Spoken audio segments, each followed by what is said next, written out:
Junior lecturer పీకే contract issues అనేసేనా 6 months ముందే notice ఇవ్వాలి. అంత టైం వాడికిస్తే నాకు రిస్క్. అందుకోసం గవర్నమెంట్ రిస్క్ లో పడేయమంటావా? అపోజిషన్ వాళ్ళు ఏకేస్తారు. సీఎం ఒప్పుకోడు.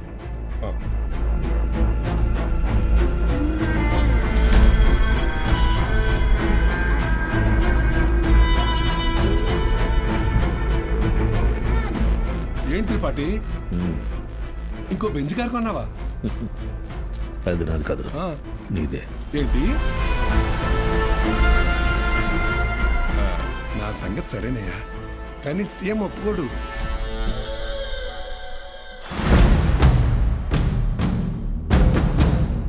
యో, నారాయణ స్వామి ఎందుకు వస్తున్నాడు? నీ సీఎం నువ్వు చెప్తే వినడు, కానీ అపోజిషన్ లీడర్ అసెంబ్లీ హాల్లో చెప్తే వింటాడుగా. త్రిపాఠి, నాకు చిన్న సాయం చేస్తావా? ఏంటి? దయచేసి నువ్వు రాజకీయాల్లోకి మాత్రం రాకయా. డెఫినెట్గా రాను. ఎడ్యుకేషన్లో వచ్చేంత డబ్బు పాలిటిక్స్లో రాదు. రాష్ట్రంలో నిరుద్యోగ సమస్య రోజు రోజుకి పెరిగిపోతోంది అధ్యక్ష. దీనికి ప్రధాన కారణం ప్రైవేటీకరణ అధ్యక్ష. రోడ్డు కాంట్రాక్టర్లు, రైల్వే కాంట్రాక్టర్లు ఇప్పుడు కొత్తగా గవర్నమెంట్ జూనియర్ కాలేజీ నడపలేక ఇప్పుడు వాటిని కూడా ప్రైవేటీకరణ చేసేసారు. ప్రెసిడెంట్ గారు మీ ఇంటి దగ్గర పాలు పోయొద్దన్నారండి. కావాలంటే కేంద్రానికి వచ్చి డబ్బులు కట్టి పాలు కొనుక్కోండి, ఏమనుకోద్దు సార్. ఎంప్లాయ్మెంట్ ఎక్స్చేంజ్ దగ్గర లెక్చరర్ల పోస్టుల కోసం దరఖాస్తు చేసుకుంటా నా నిరుద్యోగ సోదరులకు ఏం సమాధానం చెప్తుంది ప్రభుత్వం? చదువుని ప్రైవేటీకరణ చేస్తున్న ఈ జీవోని వెంటనే రద్దు చేయాలని నేను డిమాండ్ చేస్తున్నాను.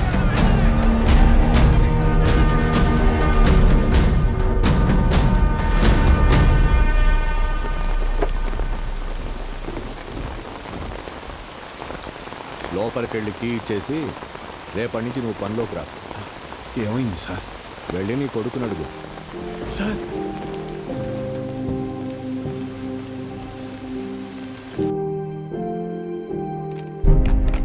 పోయిన సంవత్సరం కొన్ని అధికారిక అవకతవకల వల్ల గవర్నమెంట్ కాలేజీ లెక్చరర్స్ నియామకం ఆలస్యమైంది. ఆ లెక్చరర్స్ కొరతని ప్రైవేట్ కాలేజీలు భర్తీ చేసి ఒక కొత్త వారధికి నాంది పలికాయి. కానీ ఇప్పుడు పరిస్థితి మారింది. ఇటీవల జరిగిన ఇంటర్వ్యూస్లో 500 మంది లెక్చరర్స్ సెలెక్ట్ అయ్యారు. కానీ పోస్టింగ్స్లో ఇంకా అస్పష్టత నెలకొంది. దీనికి కారణం గవర్నమెంట్ కాలేజీలు మొత్తం ప్రైవేట్ కాలేజీల ఆధీనంలో ఉండటం. ఒక సదుద్దేశంతో తలపెట్టిన కార్యం నిరుద్యోగానికి కారణమవుతుంది. అందుకే ప్రైవేట్ కాలేజీలతో ఆనాడు ఏర్పాటు చేసిన ఎంఓయు రద్దు చేస్తూ జీవోని ఇమ్మీడియట్గా రివోక్ చేస్తున్నారు. సో గవర్నమెంట్ కాలేజెస్లో ఉన్న ప్రైవేట్ కాలేజ్ లెక్చరర్స్ తిరిగి వాళ్ళ కాలేజీలకు వెళ్ళిపోవాలని ఆదేశాలు జారీ చేస్తున్నారు. ఏం దిగులు పడుకు బాబు, అన్నీ సర్దుకుంటాయి. మీనాక్షి వాళ్ళ నాన్నగారి ఆప్తికానికి కాశీకి వస్తానని మొక్కున్నాను బాబు, అందుకే ఈ హడావుడి ప్రయాణం.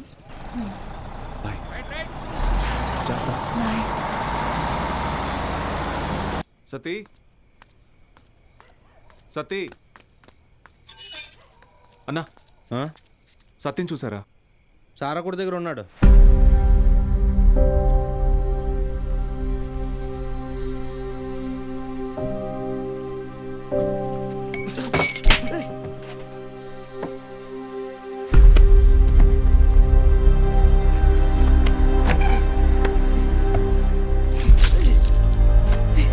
తుడుచుకో.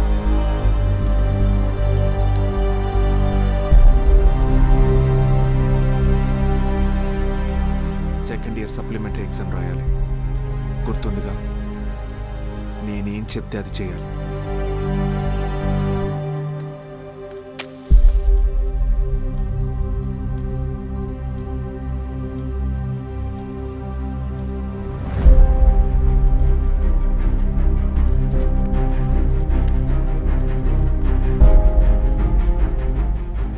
అమ్మ నాన్న పోయారు, ఇప్పుడు నువ్వు వెళ్ళిపోతున్నావు.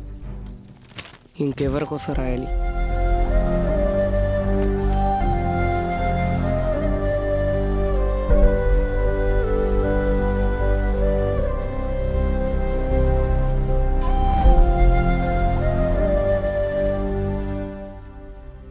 నువ్వు ఇంజనీర్ అవ్వాలని ఆశపడ్డావు, కానీ నేను చదివించలేకపోయాను. నన్ను క్షమించరా. ఎందుకు ఇప్పుడు ఓడిపోయాయి? నీ వల్ల అక్కడ ఒక్క స్టూడెంట్ ప్రయోజకుడైనా నేను గెలిచినట్టు భావిస్తాను. వాళ్ళ అమ్మా నాన్న ఆనందం వెనక నా కొడుకున్నాడని గర్వపడతాను. ఆ, ఇప్పుడు ఏమైందని, ఎందుకు జరిగిపోయింది దాని గురించి బాధపడుతున్నావు?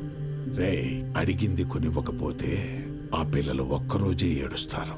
కానీ వాళ్ళ అమ్మా నాన్న కొనివ్వలేని పరిస్థితి ఉన్నంతకాలం ఏడుస్తూనే ఉంటారు. నా ఏడుపు నీకు అర్థం కాదులే.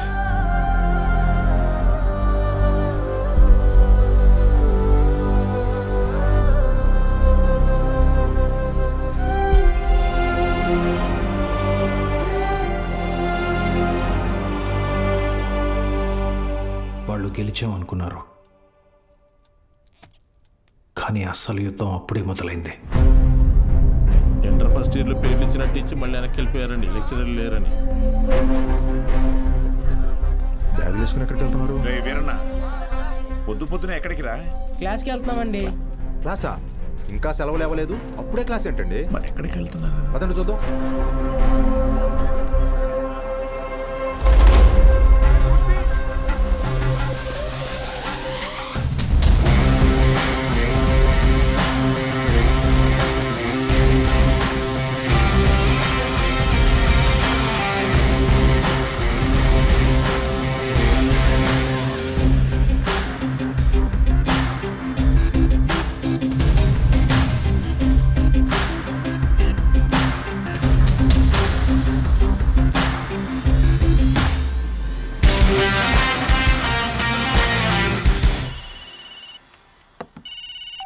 హలో.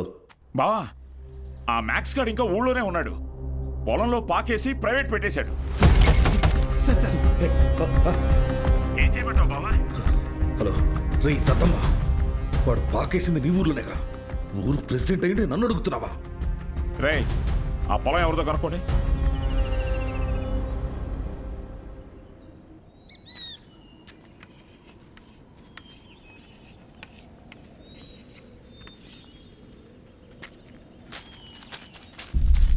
ఏం పంతులు, బాగున్నావా?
స్టేషన్ పదా.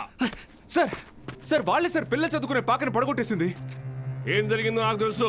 పదా స్టేషన్కి. రండి సార్. అర్థమైంది, అంతా అర్థమైంది.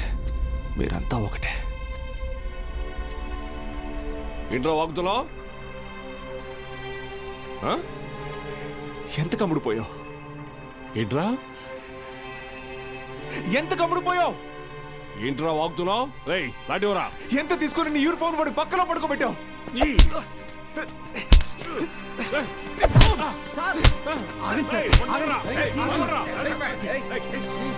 పోలీసు మీద చేంజ్ చేసుకుంటావా? నిన్ను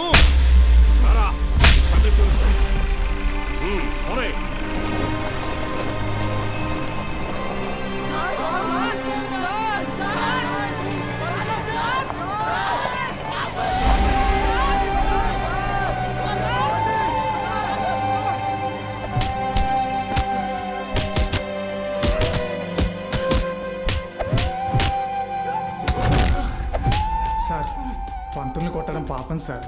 పోలీసులు కొట్టడం నేనవునా? రేయ్ కుమ్మండి రాయండి.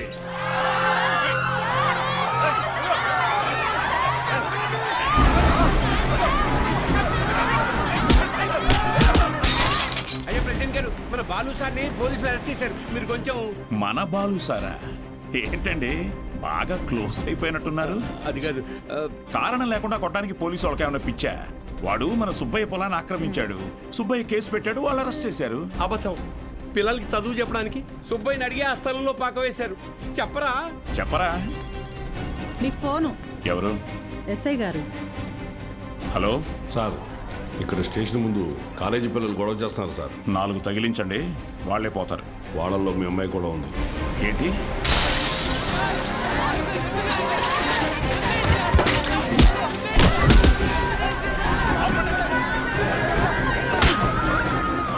చంపేస్తానేమనుకున్నా. ఆపండి, ఆపండి! నోరు మూసుకుని మీ అమ్మ బాబులతో ఇంటికి పోండి.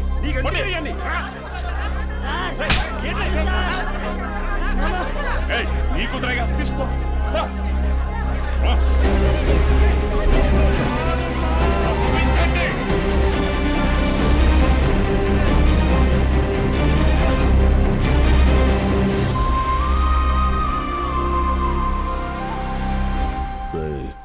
వాడిని జైల్లో వేసి గాంధీని చేయకండి. వాడు ఆ ఊరుదులు వెళ్ళిపోవాలి. హీరోలా కాదు, అనాథలా. జూనియర్ కళాశాల నిధులను కాజేసి అవినీతికి పాల్పడినందుకు గాను, సుబ్బయ్య పొలాన్ని ఆక్రమించుకోవడానికి ప్రయత్నించినందుకు గాను, న్యాయం అడటానికి వెళ్లిన పంచాయతీ సభ్యుల మీద, ప్రభుత్వ ఉద్యోగుల మీద చేయి చేసుకున్నందుకు గాను బాలగంగాధర్ తిలక్ మాస్టారిని ఊరు నుంచి వెలివేయడం జరిగిందహో.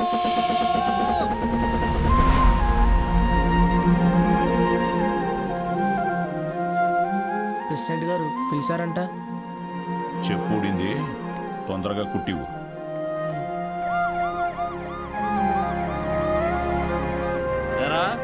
ఏంటి నీ కూతురు పెద్ద రౌడీ అనుకుంటుందా? పోలీస్ స్టేషన్ మీద రాళ్ళేసిందంట. అయ్యా అది మా సార్. నోర్మియా లేకిదానా?